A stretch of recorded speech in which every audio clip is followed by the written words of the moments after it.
let's bring in the next generation of leaders who this world we are living with, and let's also hear their points of view on how the future of internet can be.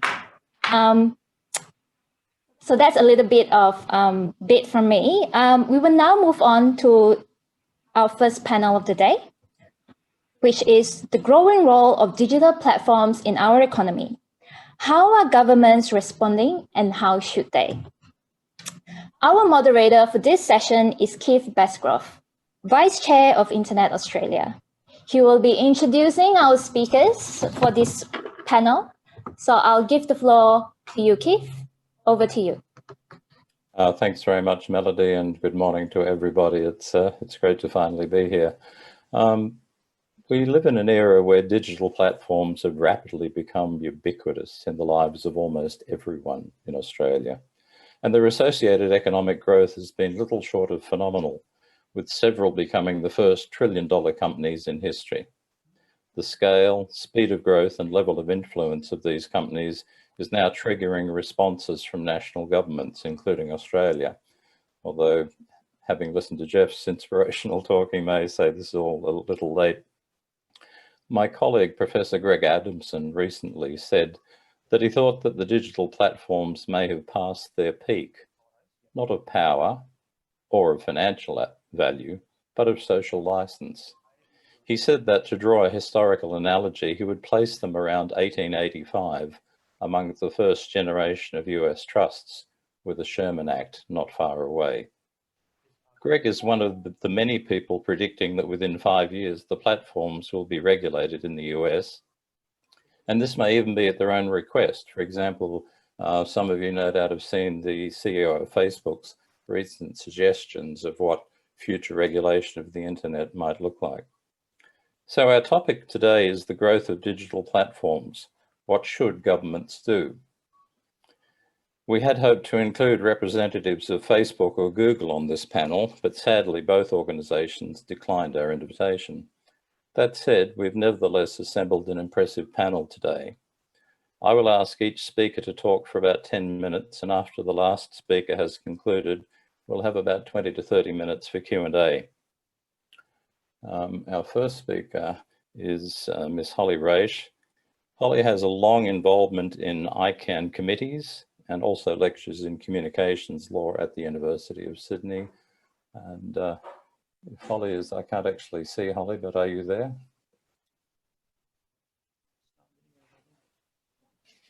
Yes, you can. Yep, there she is. Okay. And I'll apologize in advance for Holly's camera, which always gives her a very soft focused look. That's not a bad thing. Yes. Okay. Over to you, Holly. Okay, my perspective for this session on digital platforms began really with my proposal for the next ICANN meeting, the planning committee. And I suggested really we should be talking about the digital platforms inquiry and some of the Australian responses, the government response, and what is going on in terms of digital platforms. Well, that email suggestion was met with a flurry of responses. Approximately half of them said digital platforms have nothing to do with the internet and what a silly suggestion. The other half said, fantastic, we need this discussion, please go ahead. One of the positive responses was from an organization called the Global Forum for Media Development. It's an organization that's based in Europe. There's about 200 organizational members worldwide, really European based. Would I please talk to them about the Australian inquiry and its outcomes? Well, yes, I would, and yes, I did. The first point to be made about that session was everybody was watching. What I get from that webinar that I did, everybody had obviously read the ACCC's report, was obviously questioning what was in it, and I'll talk about later what their main points of view were. They were pessimistic, based on the experiences in Europe, possibly Spain, France, and others. But they were hopeful. They were hopeful that there would in fact be some kind of successful response, and they knew that that would be an overseas model. So let me share some of their perspectives. First of all, I was talking mainly to Europeans. Really, that's a time zone thing. I suppose it was too late for anybody else. But the Europeans really went from Serbia all the way up to Scotland and in between. So let me talk about the European perspective that I heard. The first and overwhelming response, for them, this is not an economic issue. It's a cultural issue. And yes, the organization is focused on journalism, on free journalism, on supporting journalism and on media. For them, it's a cultural issue about the importance of journalism in a democracy. For them, and I suppose this is based on some of the European background, cultural background, the idea was the government should be supporting journalism. It is an important fourth estate, if you will. What they were talking about in essence was a digital tax, somehow putting a price tag on the value of news to support its creation and its independence.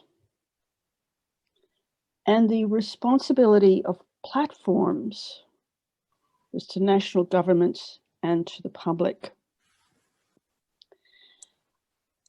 In terms of the responsibilities that the platforms have, there was a bit of a discussion which said, look, for multinational corporations, and this is not just the platforms, it's multinational corporations, they should be paying tax where they make money. And we're all familiar with that argument.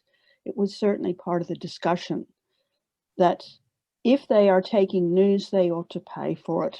And it ought to be part of it, the idea of a digital tax that should be collected. They also talked about the need to educate public. And here we have the very familiar debate about fake news, how do kids learn about fake news, what is fake news, and how do you discover what is true. Another concept they talked about was copyright, not so much enforcement as copyright, but the idea that, and it's a principle of paying for the use of content that you have not generated. They recognized that France had used this approach, and I have to say pretty unsuccessfully, so they weren't pushing this barrow very hard, except to say this is the misuse, or rather the use without paying, of content. They specifically mentioned the Cairncross Review. This is the UK review, came out in 2019.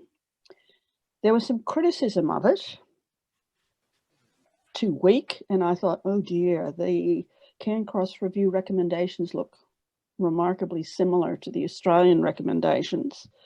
Things like a code, a bargaining code, an inquiry into online markets. So you'd recognize many of the recommendations, and I was a bit sorry that they thought it was a bit weak. The specifics of the Australian proposal. One of the first things they said was dismay that this may simply entrench the existing news structures. And they specifically mentioned Murdoch and the fact that more money may simply go into the Murdoch pockets, which didn't make them happy, or for that matter, me happy, rather than supporting news and the changing ways in people are accessing news. The money ought to follow the journalism, not the companies. I asked how that was going to happen. They weren't sure, but that was some of the feeling that I got from the conversation. On the bargaining code, the approach they talked about was the amount paid should be based on the value of news to democracies, not on simply the cost of producing it. They admitted that that would be really difficult to compute, and maybe the cost was easier to compute Okay. There was a bit of talk about algorithms, about the issue of algorithms, and fully supported the idea that there needs to be much more transparency and control of the algorithms, that news should have more control over what is shown and how it's shown and what's used. If I've got time, and Keith's still smiling at me, my personal views, first of all, there was a lot of talk about privacy. Malcolm's going to be talking, so I won't spend any more time on that, except that it certainly was one of the issues that was raised. My next personal view, and this is really a response to the people who said this is not an internet issue. I choose to disagree. Thank you. Transmission has to be global, and it has to be globally regulated. You know, the first 3 levels of the OSI level, Jeff's going to cry here, need to be globally, whether that's telecommunication standards, radio communication standards, the control of IP addresses, domain names. The internet's not going to work, and it's not going to continue to be the platform for people communicating without global regulations in the sense of agreed standards. That said, though, the impact of the communications are felt nationally, and it really is going to be up to nation states, whether individually or cooperatively, to respond. And my final comment, a paper that I read very recently, and I'll just quote, in considering the regulation of Facebook as a process rather than as a finished text, I'm seeking to establish that the issue with Facebook is not that it is unregulated. It is under-regulated. Meanwhile, I hope the rest of the world continues to watch, and I hope that today's discussion about digital platforms finds a way forward, that in fact it does succeed, and that others can follow us. So that's 10 minutes. Thank you. Okay, thanks very much, Holly. And thanks very much for illustrating how clearly the things that are going on in Australia are being watched closely around the world. And we're certainly attracting a lot of attention. For my next speaker has to be elevated to be a panelist, which hasn't happened. So I'm here, Jeff. I'm oh, here. you are. Sorry. Oh, okay, excellent. All right, let me just introduce you. Our second speaker is Miss Lizzie O'Shea, who describes herself as a lawyer, a writer, and a broadcaster, and she's also the chair of Digital Rights Watch. So welcome, Lizzie. Over to you. Thanks so much, Keith, and thanks for the opportunity to speak today. I think NetThing's a really important platform for discussing internet governance issues. I do think it is a bit of a shame that we couldn't have a member from industry or one of these platforms come and speak today. And in their absence, I've been asked, notwithstanding that I'm not from one of those platforms, to reflect a bit on what their perspective might be and how they might be thinking about this issue. So I am a member of civil society. I'm the chair of Digital Rights Watch. We're obviously an advocacy organisation, but we are close observers of how these digital platforms are responding to the particular moment we find ourselves in. So hopefully my reflections in this respect can be useful. I am, I must say, slightly discombobulated by Holly's framing of the talk. I didn't realise that people wouldn't consider this quite clearly an issue for internet governance, how platforms are regulated. I firmly believe that it's very important that we grapple with this issue if we're keen on maintaining an internet that does its best work for the majority of people. And it's a complex question that I think all policy thinkers around the digital space need to be on top of.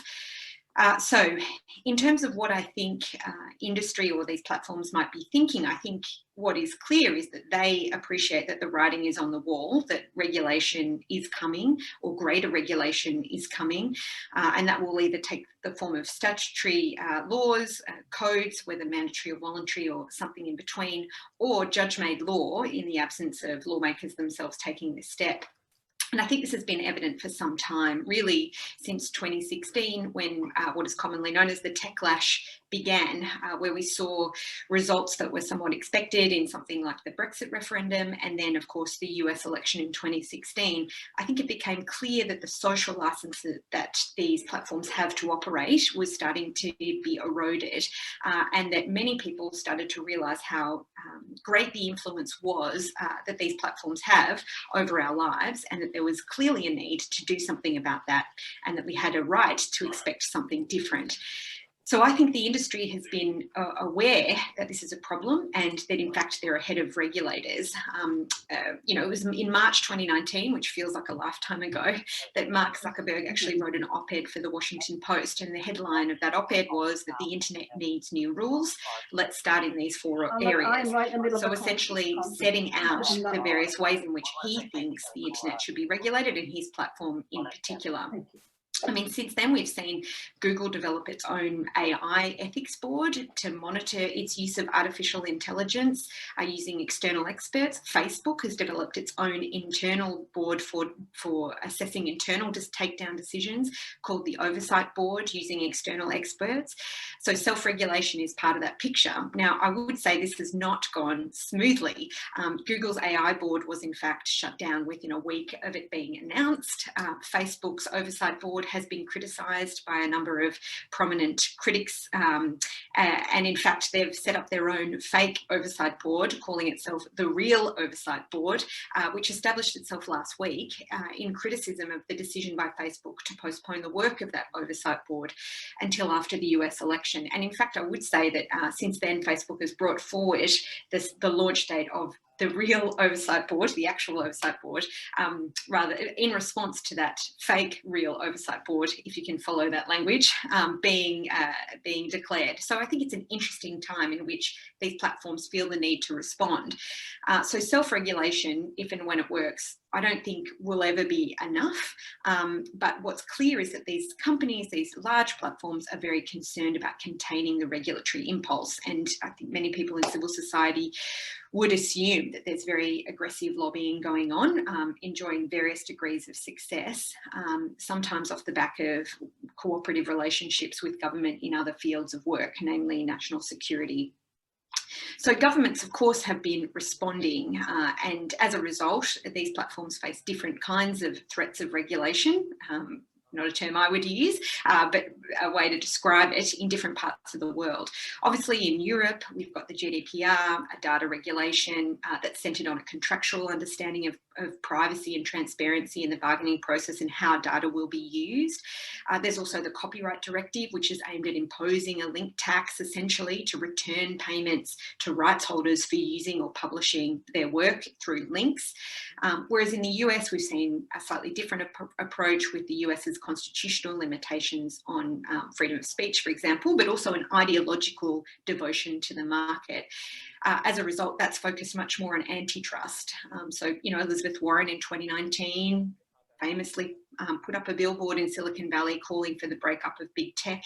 And in July 2020, we saw congressional hearings in which Google, Facebook, Amazon and Apple were grilled specifically about the dangers of monopolies and the dangers of expansive platforms that form vertical monopolies upon not just the US economy, but also democracy in general. And now it remains to be seen where this will actually lead, but I do think it's quite a different environment to what it was, say, even 5 years ago.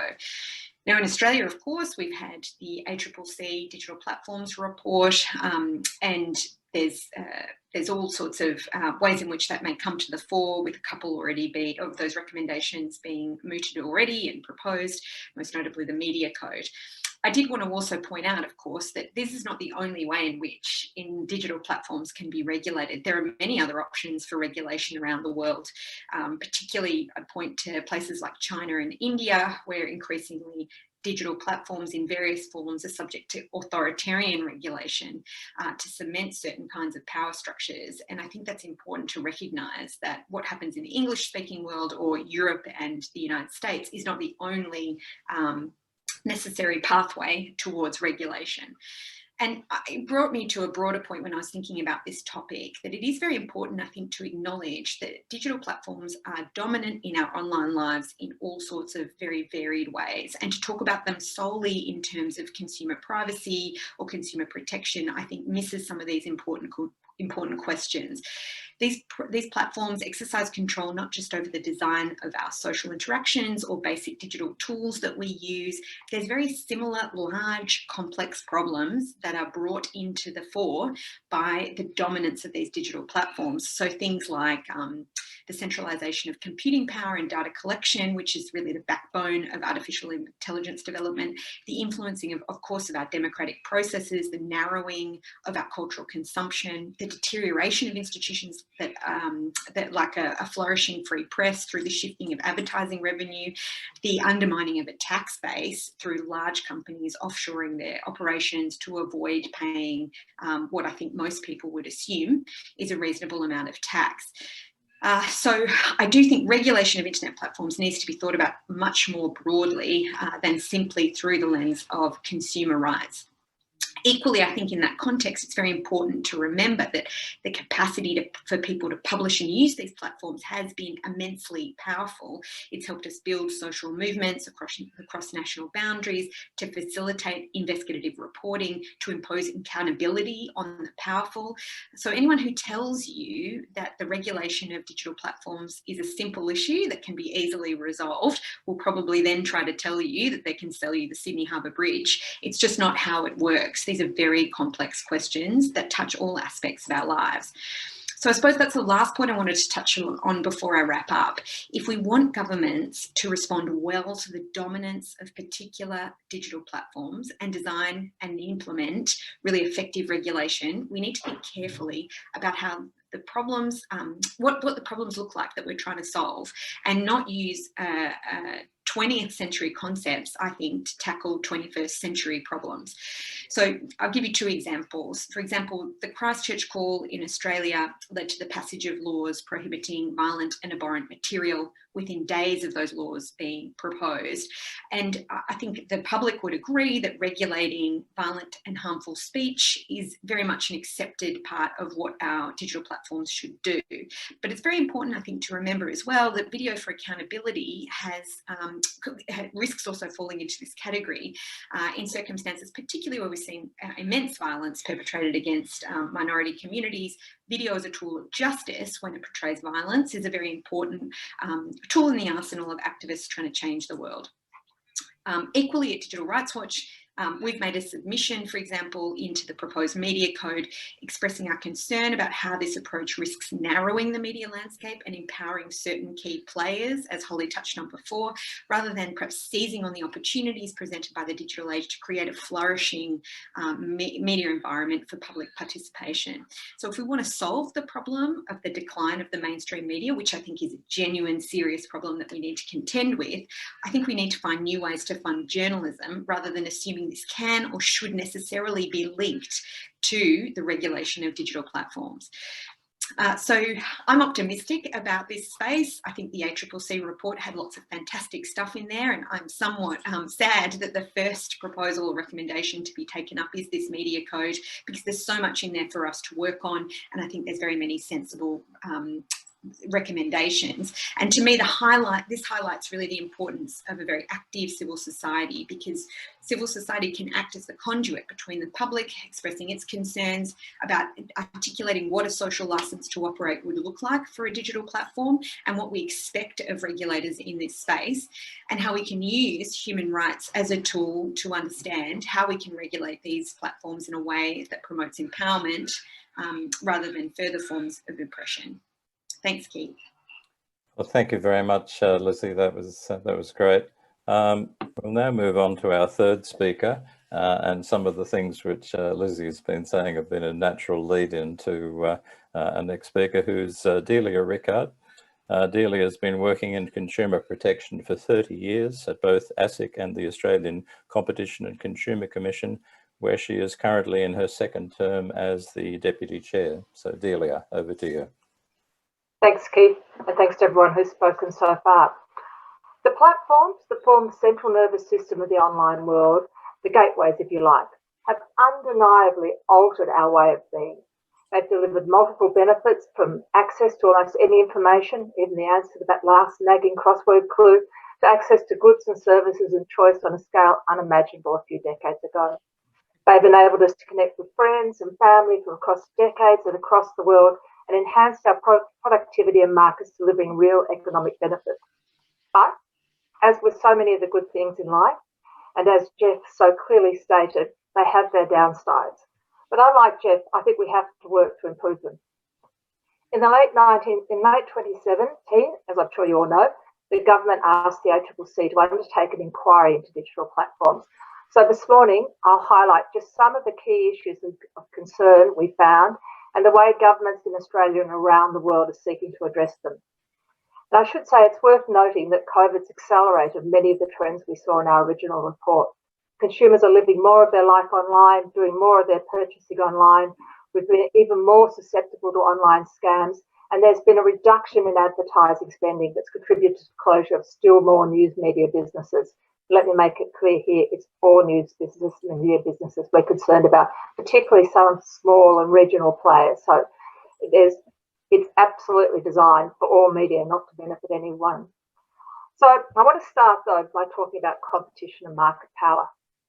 Fundamental to our market economy is the idea that competition, backed by strong consumer protection, is good. That where you have a healthy competitive market, the incentives exist to price competitively, innovate, to create new features and better quality products that will appeal to consumers. Where a firm has substantial market power and there are barriers to others effectively competing with them, though, these incentives are reduced. Google and Facebook, as I'm sure everybody knows, both operate multi-sided platforms. On one side, they offer services to consumers at zero monetary cost in order to obtain consumers' attention and data, which they monetize.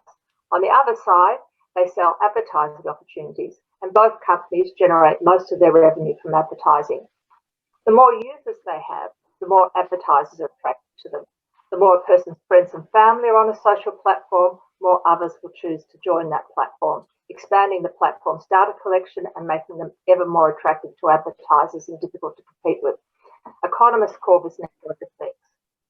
We found that Google has substantial market power in search, and to a lesser extent, Facebook has substantial market power in social media. We also examined how Google and Facebook have further entrenched their market power through the scope of their broad product offerings, strategic acquisitions, and their ability to collect data on and off their platforms. They are also helped by their near universal brand recognition, substantial economies of scale and sunk costs, and for Google at least, the inclusion in the default settings, their inclusion in the default settings for both Android and Apple products. At the time we produced our report, around 95% of all general searches in Australia were performed on Google, and over 17 million Australians were regular users of Facebook. And as you'll see in our forthcoming monitoring report, those positions haven't significantly changed. So, why is this a problem? It's a problem because, amongst other things, it gives them the potential to increase prices, self-preference in advertising, and reduce the income and bargaining power of other businesses important to our society. In particular, for our purposes, news media businesses that have traditionally depended upon advertising to fund them. And this imbalance has resulted in news media businesses accepting less favourable terms for inclusion of news platforms than they would otherwise agree to. Platforms' market power also reduces the prospects of new entrants that could offer new and innovative business models, so for example, providing greater privacy.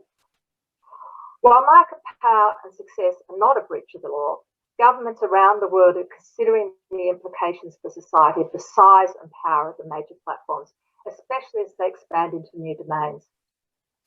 Our report recommended updating Australia's mergers framework by adding additional merger factors that better take account of data and the implication of acquisitions of small emerging startups with innovative offerings that could potentially pose a competitive threat to major platforms in the longer term.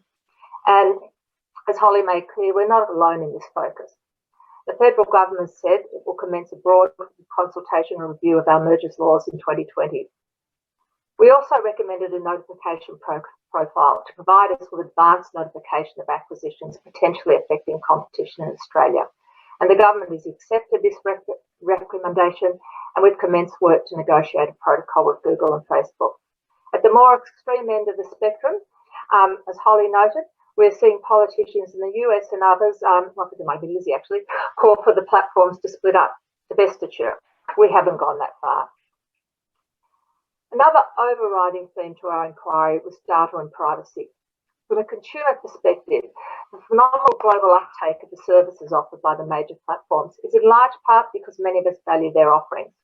But even for those who don't, though, participating on digital platforms could be virtually inescapable if they want to fully participate in modern life, given the extent to which education institutions, workplaces and governments have integrated platforms into how they communicate and interact with us. Even how we get invited to parties these days is often done exclusively through social media. The problem is that participation is, for the most part, on the platform's terms. Terms and conditions can be non-negotiable, and disclosure of them can be opaque, complex, contributing to information asymmetry. Many require an advanced degree in orienteering, as well as many hours to even start to comprehend.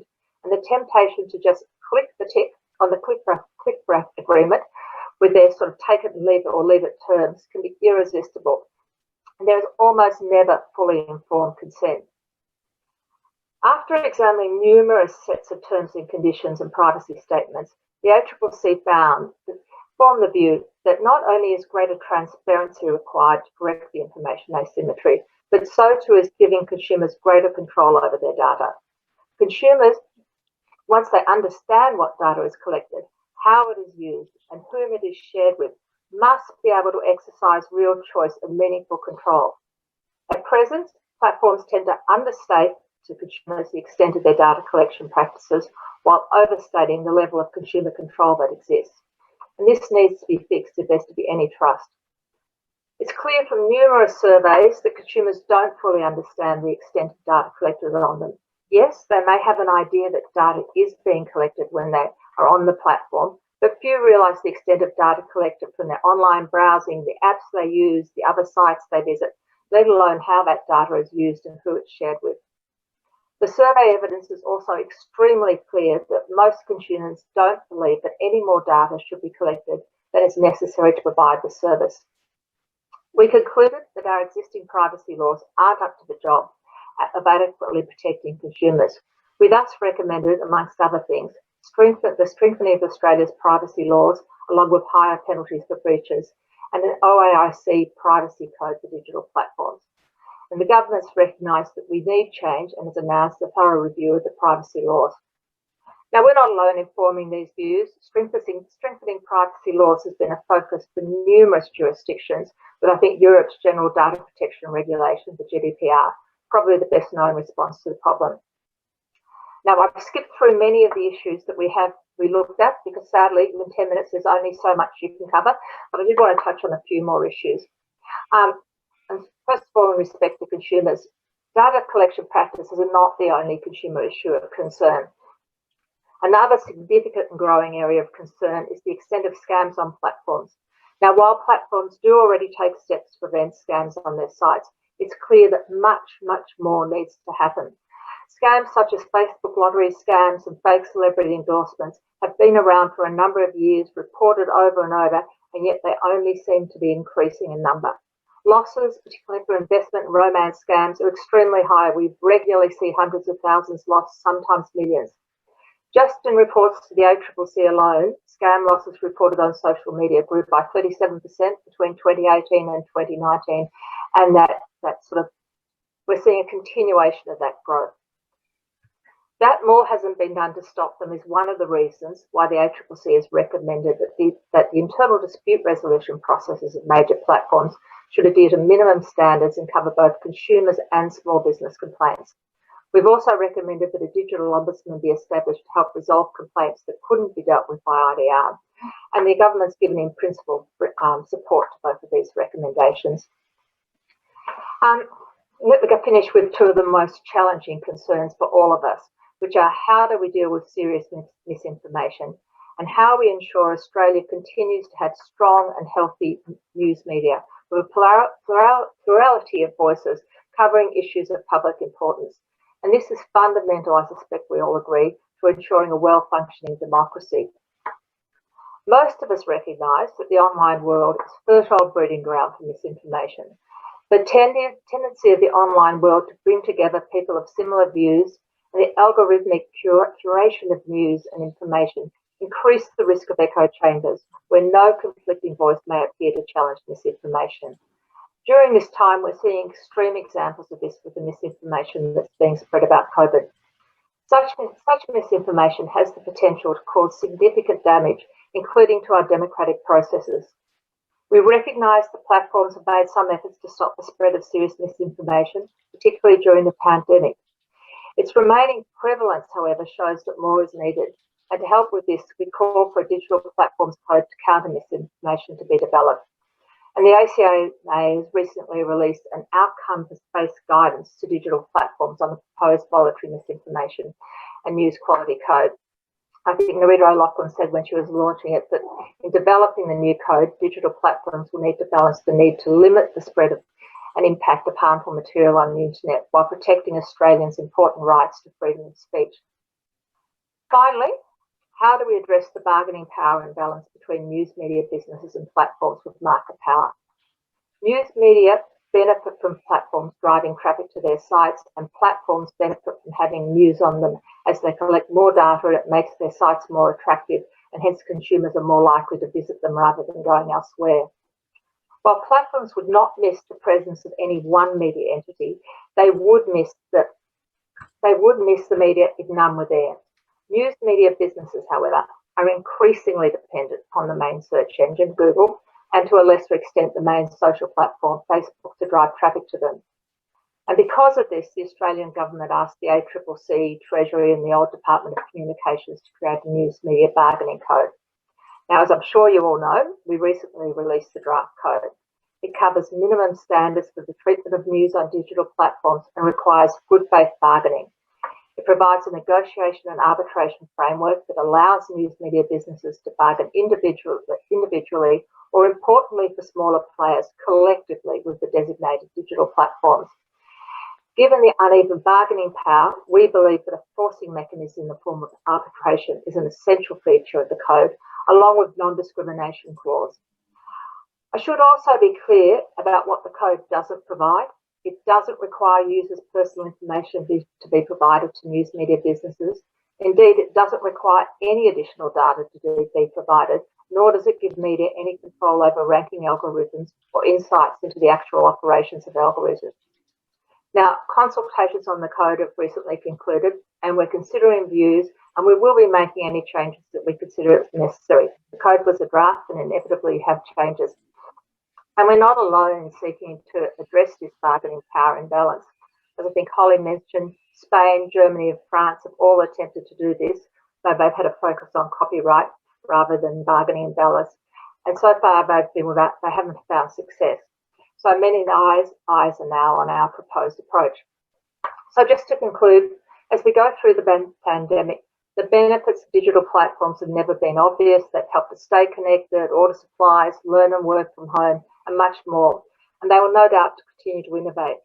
But as I've said, digital disruption is not without its problems, and the platforms are global and governments around the world are dealing with the same issues. We're in regular communication with our counterparts internationally. And in addition to using our existing enforcement powers, we just have to cooperate globally to find workable solutions. Thank you. Thanks very much, Delia. Sorry, I took a moment to find my unmute button. We'll move now to our fourth and final speaker, Malcolm Crompton, who was Australia's Privacy Commissioner from 1999 to 2004, led the implementation of Australia's first broad-based private sector privacy law. He's also the founder and lead privacy advisor at Information Integrity Systems. So Malcolm, over to you. Thank you very much, Keith. It's a real problem being the last speaker after so many wonderful, provocative speakers. And I include Jeff's presentation when I say that, as well as my three preceding panelists. I think Jeff was actually being an optimist. I really worry for where we're at, and I'll give some thoughts to what we do about that later. I also would like to suggest that while I agree with an enormous amount of what people said, is that if the only thing I do is agree with what everybody else said, we will have had a boring panel. So I actually have a couple of disruptive comments that disagree with what has been said already, deliberately, for the purposes of making sure we do have a conversation. I would agree, first of all, though, with one of the remarks that Lizzie made, which is we're not dealing with a data problem. We're not dealing with a privacy problem. We're dealing with a social issue. We're dealing with people issues. And if we forget people, humanity, dignity, respect, freedom, all those other wonderful words, then we're not heading in the right direction. We will use technology to get there, but technology by itself is not the solution. We've got to work out what we want. Where I'm going to start from is to say it's even more busted than I think the ACCC inquiry did. The ACCC inquiry, I think, really brought out some very good points, but I think we may still have more fundamental thinking to do. So what I'm going to do is give us a 30-second lesson in history and then go from here. A gentleman called Alan Weston in 1967 wrote a book called Privacy and Freedom. And on the very first page of part 1 of his book, which I have open in front of me, he said he has to define privacy before he is going to talk about it. And his statement was, privacy is the claim of individuals, groups, or institutions to determine for themselves when, how, and to what extent information about them is communicated to others. That's where it all began to go wrong. The reason for me saying that is that at the time Alan was writing, there was a finite amount of information about us. Zelman Cowen picked up on this only a couple of years later in Australia with the 1969 Boyer Lectures called The Private Man. Pity about the lack of gender equality in his statement, but he was right on the money. He was noting that the computers were about to break us into a new era that is entirely different.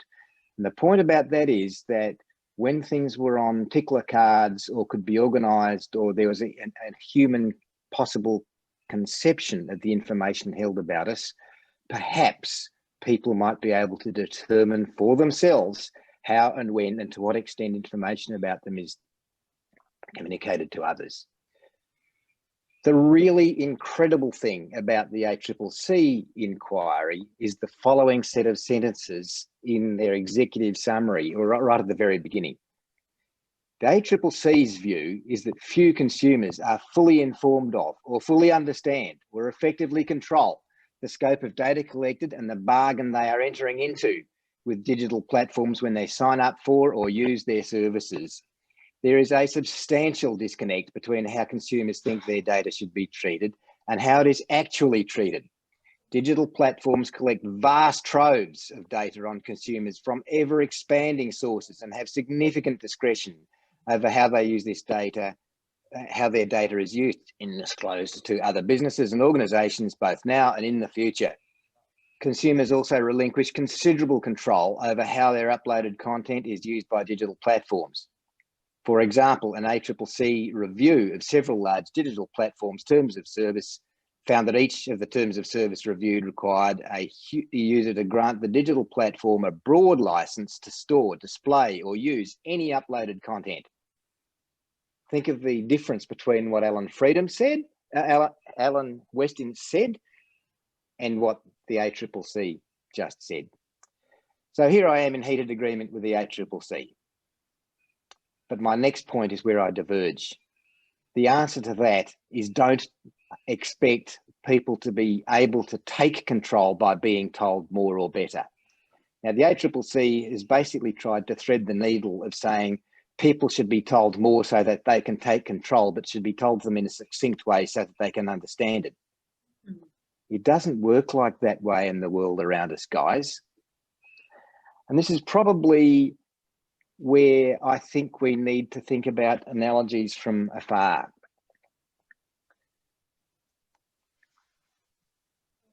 Think about how most of the world around you is made safe in this modern, complex world.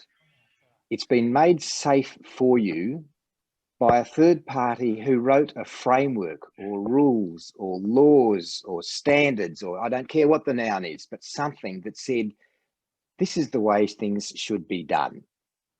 And unless there are significant market forces that deliver against those rules, there is usually another third party body that makes sure that those rules, frameworks, guidelines, laws are in fact respected and obeyed.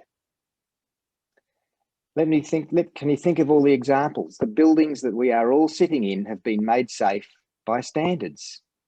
The doctor that we visit has taken the Hippocratic Oath and is guided by an awful lot of ethical and legal requirements. The accounting standards make sure that we're not entirely misled by annual reports that come in financial reporting to the stock market. The airplane that we get into requires us to commit our lives to the safety of the airplane, the pilot's competence, the air services provided to us.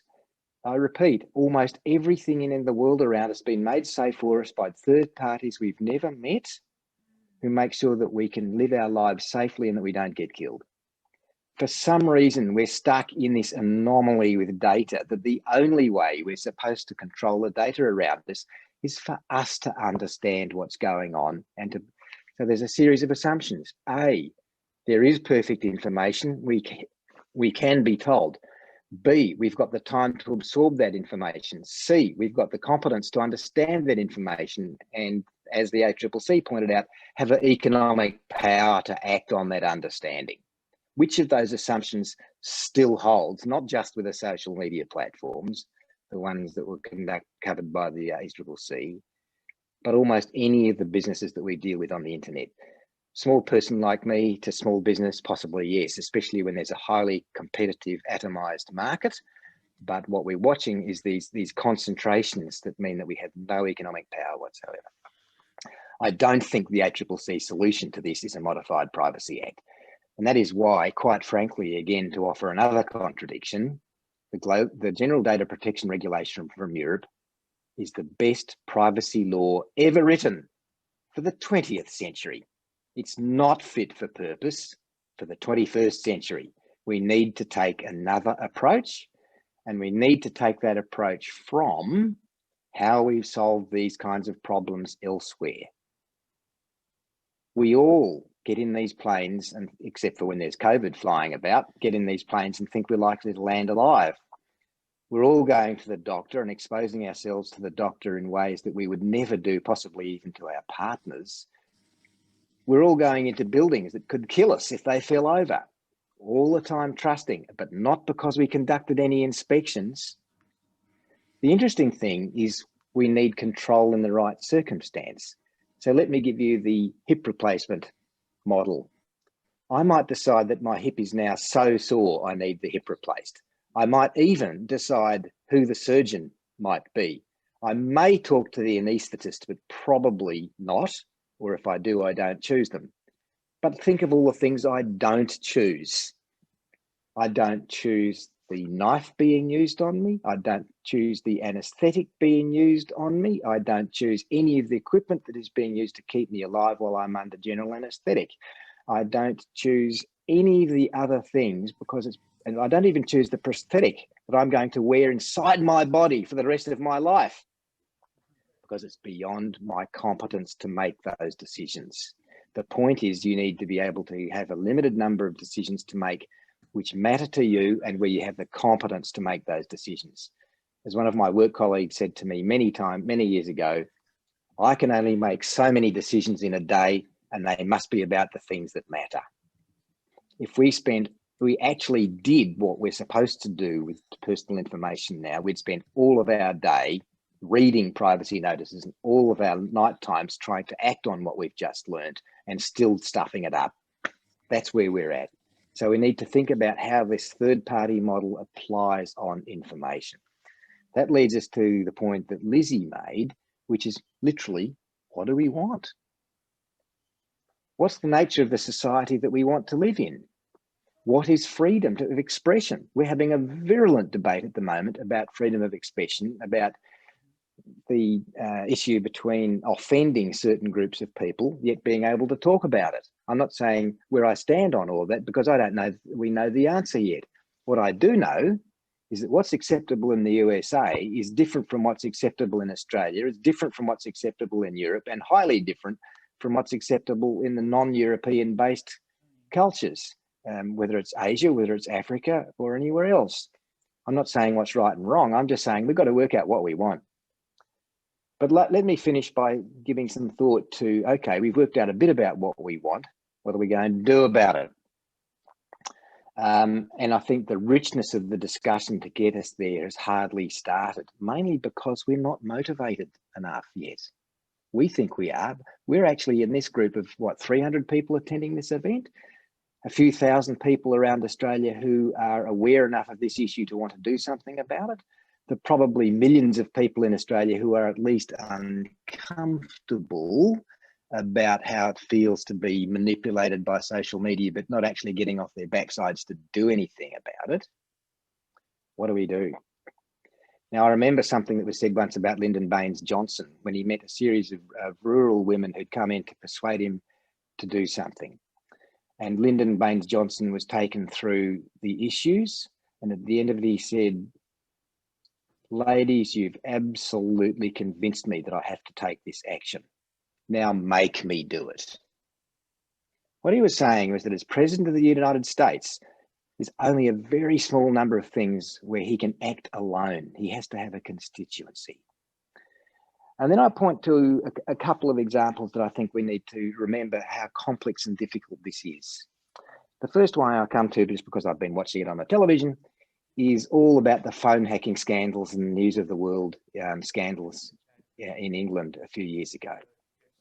Yes, there were some court cases. Yes, the Murdoch press resolved out of court, basically, with a whole bunch of settlements with people to give them some payments and no admissions of liability and all that sort of stuff to shut the thing down. Yes, Lord Leveson had an inquiry. Yes, Lord Leveson embarrassed a few people in front of that inquiry. Yes, Lord Leveson came up with a series of recommendations that the government promptly adopted, then quietly never implemented. That's a failure of a very public process where there was a lot of motivation in the public to do something, and yet it died. On the other hand, think about Ralph Nader's unsafe at any speed, which I think is quite a useful analogy for us, because I think we're reaching the Ralph Nader moment, or as perhaps Keith said, the trust moment of the 19th century. Motorcars had been made and improved through competition for half a century up to the point of Ralph Nader's book. Motorcars were faster and safer and all sorts of things than they were 50 years earlier at that point. But when he wrote Unsafe at Any Speed, he was pointing out the staggering safety risks in motorcars at that point. It then took a lot of lobbying, a lot of effort, persistence over time before we reached the point where law was made that simply says a motor car shall not be sold until it meets the standard. There shall be a standard setting body, there shall be a standards testing body. But the government's law is not to write and design motor cars, it's to make sure that unsafe cars are not on the road as defined by a standard. So first of all, it took a lot of effort to get to the point where Unsafe at Any Speed delivered safer motor vehicles. And second of all, the model then used at that point, which is trusted third parties writing rules, which are then delivered by another set of third parties, surrounded by a law that makes sure that those requirements are unavoidable, is probably the model of where we need to go to. On motor cars, it was relatively easy to decide what a safe motor car was. For a safe internet where we have respect, dignity, freedom, and ability to control our lives is a long way off yet. We need to start the discussion, but we need to build the constituency. Keith, I'm not sure if I've used up my 10 minutes because you haven't given me the bell yet, but I am going to stop at this point. I think you are well over, Malcolm. So thank you if you could stop now. You've left me with the appalling prospect of spending my days reading privacy rules in internet agreements, which is absolutely the last thing any of us want to do. Well, my thanks to all four speakers. You've raised a whole range of interesting issues. We are starting to get some questions coming in, and I might start with Paul Brooks. No, actually, sorry, the first question came in from Sandra Davey. She's basically said, asked all of the panelists, if you could get the platforms to do one thing only and they agree to do that, what would that be? I might start with Holly. Would your answer to Sandra's question? Holly, you may be on mute. I was. I would like the platforms to pay for a lot of news, one way or another. To me, the biggest, scariest thing about the platforms was what has happened to news. And I think the most scary, it was a diagram in the preliminary report that showed the massive amount of advertising money that has gone from news to the platforms. And if you want to understand what's happened to news, just look at that one diagram. It's totally scary. I'd like a lot of that money to go back, not necessarily to the news corporations, but to news and journalism, because I think that's most important. Thank you. Okay. Delia. Well, Holly stole what I was going to use, which is about news. I think I'd also like them to do more about keeping disinformation and scams off their platforms. We just see huge amounts of harm coming from it, and I think they can so effectively target when they want to. I think they need to be doing more, keep poor quality information, misinformation and scams off the platform so people can have a greater sense of trust in what they do see there. Okay, thanks. Lizzie? Well, I don't know, to take up Malcolm's challenge of being a bit provocative, I don't agree with either of them. I think news is not the only problem that we're facing. And in fact, there's real problems with what we mean by news and who we're talking about when we talk about generating more news. I mean, if you could answer it with one only, which I think is a mistake to think so narrowly or to think that that's our only way of resolving this problem, I would say they should pay more tax, because I actually think the money that they're making should go into a central democratic authority that then has public participation assisting to decide how that money is spent. And it's a scandal to think that we should just have certain problems patched up and solved without contending with that enormous one. Of course, I don't actually think that's the way in which we can solve all our problems. That would be a great start. There's other things I think we could do to kind of limit the harm that's caused by platforms, and I think we should talk about things like limiting virality and taking responsibility for your product. I mean, I've written extensively about how I think unsafe at any speed, and Ralph Nader's model is actually a very good one to follow, because what his argument is that for too long cars were seen as safety not being important, and that any problems that are resulted from cars, including people dying, was a function of individual responsibility, which is how we currently think about digital products, that it's individuals' fault if they don't work in the way that we intend them to. And in fact, I don't think that's right. I think there's design decisions that are made within companies that need to be examined. So virality is one, but also use of data and limiting that, which is the driving their profits, I think is essential to contend with. So there's lots of different ways we can tackle that, but I think at the moment, their profitability depends on creating products, escaping the social consequences of doing so, and socialising that harm and privatising the game. And that, I think, is deeply damaging to our democracy. And lastly, sorry, Keith, we also have a question from the UQ floor. Yes, I saw that. Can I deal with that after I've given Malcolm the opportunity to answer this? Absolutely, absolutely. Okay, Malcolm, your answer to that first question, please. In terms of a limited place to start, I would suggest that we test privacy policies on the following two simple tests. How many not statements are made? We will not do this, we will not do that. And how many only statements are made? We will only do this, we will only do that. And that every statement that says we will do such things as, or the following are included in the list of things that we restrict to ourselves to, or for example, are banned. If you read the privacy policies as they're written, there's basically, we will collect everything about that we can, keep it forever, use it for anything, and sell it to anybody. because there are only such as lists and for example lists. Yeah. It's time to go back to not statements and only statements, and that alone might help clean things up. Okay, thank you. Okay, let's go over to the University of Queensland.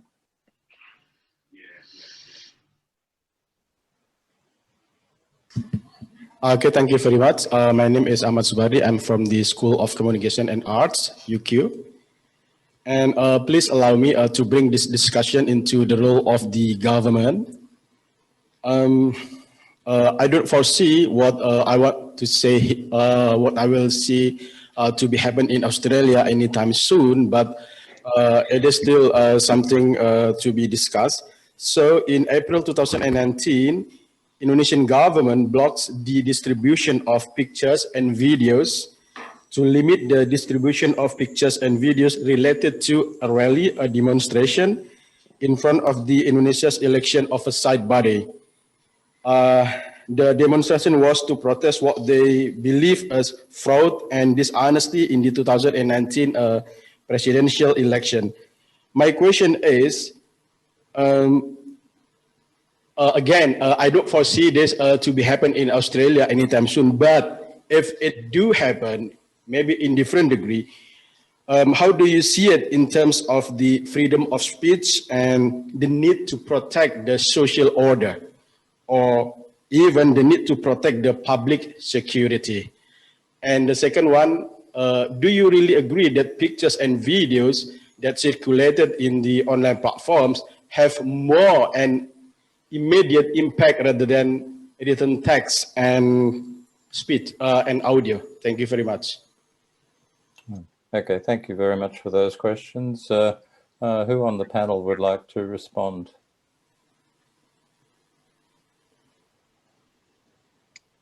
I was hoping Lizzie would answer that. Yeah, I was hoping she Lizzie half would. answered it in what she'd said earlier, but I'm happy to make a comment if Lizzie doesn't. I just feel like everybody's just heard what I had to say, so maybe I'm welcoming others to contribute as well, but I would probably answer it in a similar way. Mm-hmm. Okay, Malcolm, do you want to have a go? I mean, we're actually already censoring what people can see. It's in the prison camps where we keep people offshore. An awful lot of effort has gone by our federal government in making sure that we ordinary Australians don't know what's going on there. And because too much is now considered to be leaking, we're going to ban mobile phones. And look at how the recent book, No Friend But the Mountains, was got out of the prison camp in an extraordinarily complex way, literally by SMS message, because there was no other way. We have restrictions on freedom of speech in this country already. What we need to do is to have a mature discussion, a much more mature discussion than we're currently having, about what that means. And even the legislation before the Parliament at the moment, apparently, about freedom of speech in the universities is much more nuanced than anybody is talking about at the moment. So the gentleman from Indonesia is raising a really good question about Australia, but we shouldn't pretend that we're whiter than white on all of this. It is already happening. We need to think about where the limits should be, because there are at the other point when it's called fake news, but other people believe it is fact, we want to ban it. And a lot of people who would call for greater openness in the prison camps would still want to close down some of the commentary that comes out from some of the extreme right or extreme left. I don't know what the answer is. I'm just saying Australia should plead guilty as charged and start to think a bit more maturely about it. Okay.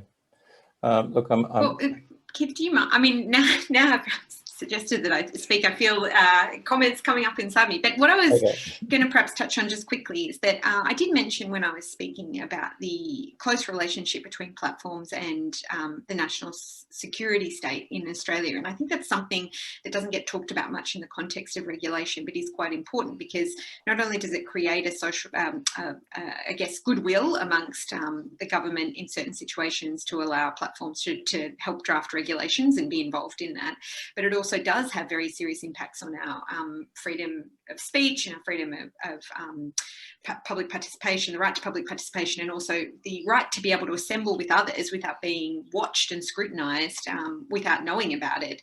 These are very serious rights, and they've got a very profound impact on our democracy if they're undermined. So when we talk about privacy, I think it's important to remember that actually industry now shares apparently responds to 1,000 requests a day for metadata on users by all different agencies under the metadata retention regime. Now, that was not what we were told was going to happen when that was proposed. It was going to be very narrow and specific, and that's a recurring theme in these kinds of legislative regimes. The same is true for the encryption legislation. We were told it was going to be used very narrowly, very specifically for certain kinds of offences, and mission creep sets in. That's an enormous threat to our privacy. That's a form of regulation of digital platforms and the data that they keep about us. And too often, those discussions are seen as something totally separate because they're not consumer rights, so to speak. And I think that is a problem that we need to start getting on top of them and highlight the ways in which platforms are in fact, limiting our democracy, our ability to collaborate online through sending a chill effect among their users because of their propensity to share information with government authorities willingly. Okay, thank you. We might move on.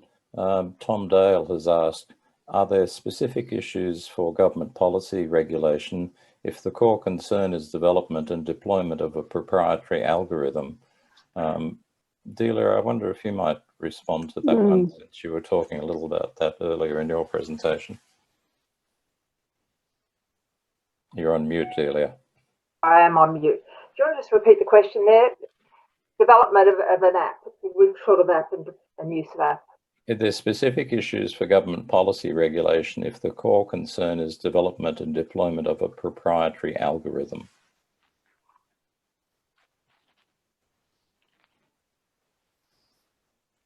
Honestly, it's going to depend upon what it's going to be used for and whether there's potential for harm. Yeah. Okay. So that would be a simple test, do you think? I don't think nothing in this area is simple, Keith. Okay, thanks for that. Paul Brooks has asked, are scams on online platforms really any different to scams offline? And do we really need significantly different online enforcement and oversight than for the offline scams? Or is it more online awareness training for existing oversight and enforcement groups? Who would like to respond to that one? I might put up my hand on that one. Okay. I think what we're seeing with scams online is the ability to target people who've got an interest in investing. B, they're appearing in places where people don't have their data, so they're not expecting to be approached by a romance scam or something like that. They are difficult to tackle online and offline. However, I think that there are a range of tools that the platforms have to look at who's talking to each other, to understand people's interests, to recognise, for instance, faces that are regularly used fakely, celebrity scams and things like that, to do more to stop them. There's a lot being done offline and there needs to be more done online. It's challenging in both fields though. Okay, anyone else want to comment on that one? As a former regulator, sorry. Yeah. Malcolm, go first. Thank you. Oh, Holly. I was going to say, as a former regulator, I can be accused of, I would say that, wouldn't I? But what I'm about to say is that one of the things we actually haven't tested is I think what Delia said, which is what if the regulators were simply resourced sufficiently to enforce the law as it currently stands, but properly in the digital world. And that includes the ability of those organisations to take the time to understand what's going on, let alone have the resources to take these folk to court and so forth to actually enforce the law on not just privacy law, but all of the discrimination laws, all of the, as you say, misleading and deceptive conduct provisions applied properly and heavily into the digital arena. That alone would have an impact, because I think that might then show us whether the issue is actually enforcement of the law or whether the issue is actually we need new law. And I don't think we've tested enough to find that out. So that's what I would be doing first. But like I said, as a regulator, resource the regulators and get them on the job. Yeah. Holly? Yeah, I'd just like to stress the point that Delia made. There is a real difference between online and offline in terms of, number one, if you're online, somebody's sitting there with a lot of information about you that's been gathered. This is going back to Jeff's statements, which allows you to be targeted far more successfully. It's also in an environment where you're not looking for scams. You may be totally unaware in ways that you wouldn't be if it's online. So the threat is, in a sense, more real, more different. And what you can do about offline scams, you can't necessarily do as effectively with online scams. So I think Delia and the work that the ACCC has been doing are some lessons in what could and actually must be more effective to recognize the difference and the far stronger impact that online scams can have. Okay, thanks. We might move on. Sandra Davey asked a question for Delia earlier. The US government broke up AT&T a couple of decades ago, and from memory, the Department of Justice went hard at Microsoft back in the 90s due to their market power. Why isn't breaking up these platforms an option? Well, it's easier to answer that one in Australia because we don't have a divestiture of power other than in the energy sector. It's not a power available to us. Okay, fair enough. Thanks for that. Ray Hilton has asked, governments, political parties use data to influence voters to gain, retain power. How can we rely on governments to respond to enact, enforce policy that protects us? Malcolm, I'm sure you'd have a view on that one.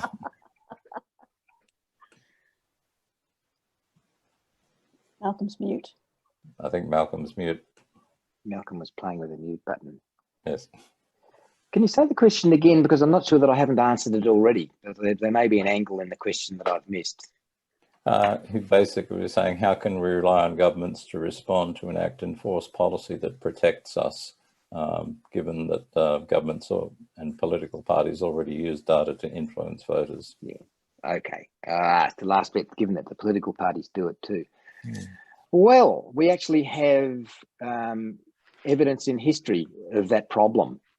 When I was the Privacy Commissioner and the privacy law was being discussed, but not yet fully enacted, suddenly the editors of the major newspapers around the countryside realised that I, as Privacy Commissioner, was about to become censor-in-chief on the newspapers because I would be able to make sure the newspapers couldn't collect or publish information about individuals if the Privacy Act meant that I, as the Commissioner, could step in and stop this kind of research and publication. So they all, within 24 hours, wrote heavy editorials in their newspapers, lobbied Canberra, and there was agreement that there be an exemption for journalism. Yes. The corresponding exemption, of course, was sought by the politicians, which was that political activity is also exempt from the Privacy Act. And of course, the editors supported that because that was the quid pro quo. So we have two exemptions in the privacy law, the political exemption and the journalism exemption, because of an unholy alliance. But again, I just basically come back to, what does the citizenry demand? Most of the time, this is what we're talking about is actually a third order issue in the public eye. We have become very lackadaisical at protecting our democracy as a group of people, as a country. And I think we've got to get more activist. I don't think there is any alternative. Okay, thank you. Terry Sweetser has asked an interesting question of Malcolm. The platforms are farmers of data from their end users for the benefit of their customers and consumers. Hang on, I've just lost that. And shareholders. Are they not aligned to the interests of their flock to maintain the health and safety of their end users? When they stray from the ethical conduct of their platform, they risk all, and therefore they can be relied upon to act in that aligned self-interest? The theory is good. It's just not working that way, I don't think. Yes, I thought Lizzie's clearly wound up on this one. It's time to throw over to her, Keith. I Well, think but it's nice. Malcolm, maybe I'm going to say something that you don't expect. Like one of the alliances we built as Digital Rights Watch to try and challenge the encryption legislation was with industry, because they didn't want government coming in and building weaknesses into their encrypted systems. And they say because that doesn't protect their users. And we've seen a standoff in the United States between Apple and the FBI, most notably when they went to court around unlocking the phone of mass shooter to access information in there, and more recently with the Attorney General in the US aggressively attacking Facebook for trying to put in place encryption as standard in their messaging services. And so to that end, I'm with the platforms. I actually think encryption in communication is a right that we're all entitled to, and it to undermine it for the interests of the national security state does put us all at risk in all sorts of ways. It actually puts the interests of that part of government ahead of the interests of the public, which has an interest in digital security, which encryption is a central part. So I think there are times in which industry and platforms are interested in doing the right thing by their users, and that's important. Now, what I should say is that we were unsuccessful in that campaign. That legislation was passed and it was deeply disappointing. However, we have seen, I think, quite an interesting turnaround on that point. The National Security Legislation Monitor has drafted a pretty extensive report about the reforms that he thinks needs to happen. The Labor Party has proposed its own reforms. To its credit, it shouldn't have passed the law in the first place, but I am grateful that it's now taking the initiative to try and fix the problem that it created. So we always return, I think, to Malcolm's point. How do we force representatives to do the actual work of representing us rather than representing the national security state, rather than representing their mates in industry, rather than representing their mates in News Corp? How do we make sure that they work for us?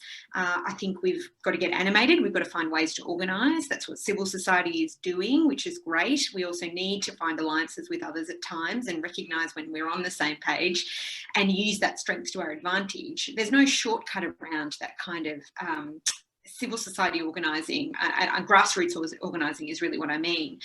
There's no shortcut around it. But I also think it would be a mistake to assume that we're not going to find sometimes unexpected allies and find ways to use that to our advantage. Okay, thanks very much. Agree, Lizzie. Keith, we just have 1 more minute left. Thank you. Yes, I was about to just basically say to people that our time is essentially at an end. I would just like to offer my personal thanks to Holly, Lizzie, Delia and Malcolm. It's been a very interesting session which has lived up to my expectations of these 4 panelists. So thank you very much. I apologize that we had a couple of questions which we didn't get to, but we certainly had quite some lively ideas going backwards and forwards. So my very strong thanks to all of you, and thanks to all who've attended this morning. I'll hand back to Melody now. Thank you, Keith. That was wonderful moderation. And also to our awesome speakers for giving us such interesting content. If you enjoyed the panel, how about sharing a tweet using the hashtag NetThing 2020? In the meantime, we will also have a 15-minute break. During this break, we will also open a Zoom meeting room. So for those whom questions weren't able to be answered in time, you can join this meeting room and also have a chat with the speakers. It's a little bit more casual, more social. So if you have time, you are interested to socialize a little bit more, do join the link that we just posted in the Zoom chat.